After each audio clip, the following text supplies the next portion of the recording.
we don't renew for 6 more months. How about you call me back in 4 months from now? Insurance agents, if you've ever heard this objection, you don't know what to say, stay tuned. I'm going to dive into this and how we can combat it a little bit more effectively. What's up, everyone? Welcome to the Max Revenue YouTube channel. I'm your host, Mike Salas. Let's get into this. All right, so we've all made cold calls and been put off, and we naturally feel frustrated, right? Because we understand that we need to have enough lead time in order to put ourselves in best position to close a new opportunity.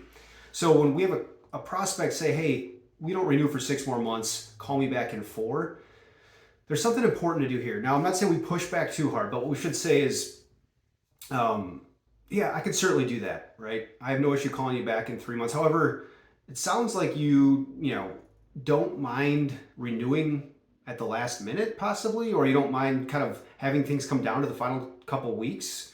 Most people I talk to, that's one of their biggest complaints, I guess, is that not really an issue for you. So all I'm doing here is kind of labeling what they're telling me, because if they push me back to like 2 months before the exit or even 30 days before, a couple things. I know they're not a legit prospect, or maybe they're just putting me off, especially if they say, hey, we were renewing July 1st, call me back June 1st. Well, that's a joke, right? If they really truly think that way, either they're really confused and have no knowledge about how marketing works and what enough timeline needs to be to have a properly underwritten quote and all that stuff, or they're just trying to put you off. So that's one thing, right? If they would say, hey, call me back in June, I renew July 1st, I would say, hey, I could do that, but you can just be honest with me. Are you just trying to nicely tell me like you're not really interested? Because if that's the case, that's fine. But if I called you in June, we'd have literally no time to put together a decent quote for you, right? It feels a little uncomfortable coming back with these objections sometimes, but you have to, right? You're trying to save everyone time. You're trying to weed out who's serious and who's not serious. Let's go back to the people that said, like, hey, call me back in 4 months. I am interested, and let's pretend they're actually seriously interested.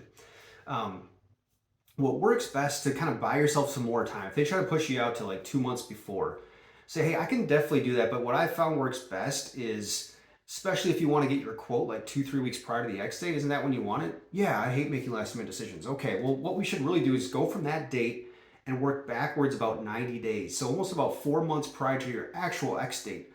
Because what that's going to allow us to do is first have a conversation and see if it even makes sense to go down the quoting path. But then from there, if it does, we want to be able to do our best work. And what most importantly, the underwriters just need time. Some need 30, 45, 50, even 60 days, depending on your account size and premium, for them to release a quote. So if you want your quote 3 weeks prior to the X date, that means we got to be out, I got to have that submission to them 45 to 60 days prior to that date.